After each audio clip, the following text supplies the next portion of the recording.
My navigation bar and my ribbons are not showing.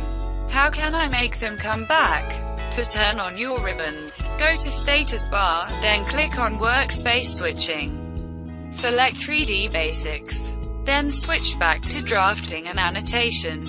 That will turn on the ribbons. To turn on your ribbons, in the Command Line Type menu, from the pop-up window select ACAD, CUIX file, then press Open.